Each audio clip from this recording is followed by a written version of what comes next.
Yesterday, there was sun and there was rain, beauty in the mundane. Hi, my name is Shay, and I am the founder of the So She Did community. If this is your first time joining us, welcome. Make sure that you like, comment, and subscribe. If you're a returning viewer, welcome back. Today, we are going to be talking about the courage to change course. So I recently listened to a T.D. Jakes sermon, and the subject of the sermon was the courage to change course. And it really resonated with me because that's currently what I'm doing right now. I am literally in the midst of changing course within my businesses and within my ministry. I have a ministry called Battle Ready Women. It was my first ever women's ministry and my first ever business. And I put it on the side to focus on coaching and to focus on other business ventures. But recently, in prayer, I've heard God tell me that it was time to pick up the ministry full time again. And that can be super, super scary to do.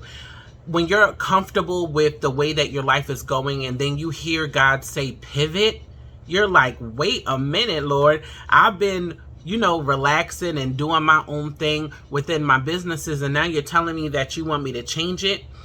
I knew that the ministry was something that I would eventually get back to, but I didn't think that it would be this soon until I heard the Lord clear as day tell me that it was time.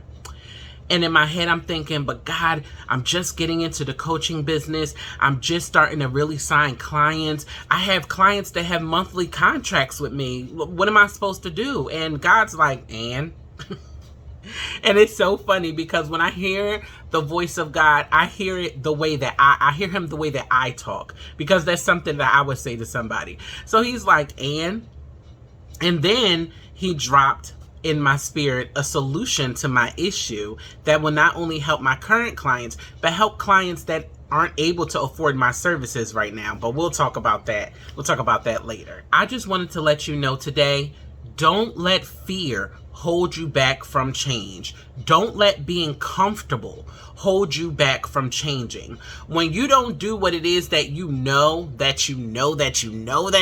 supposed to be doing, that is disobedience. You may feel like you aren't prepared for change, but disobedience can lead to consequences that you definitely are not prepared for. You may have to go against what you said at one point in order to correct where you are headed. You may have to leave some people behind. You may have to make some decisions that are uncomfortable. But isn't that the point of change, to be comfortable with being uncomfortable? Don't get stuck because you are scared of change. Imagine the frustration you'll feel years from now when you're thinking back about where you could have been and where you should have been. Don't cause yourself unnecessary pain because of your inability to walk into the unfamiliar.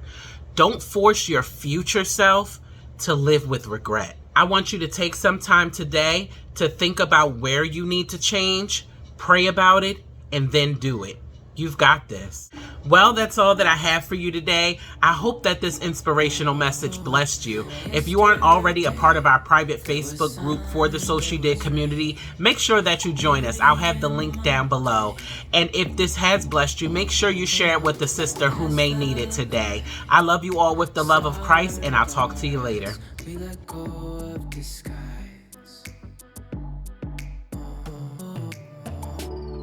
And now there's something in the air and a sparkly shimmer on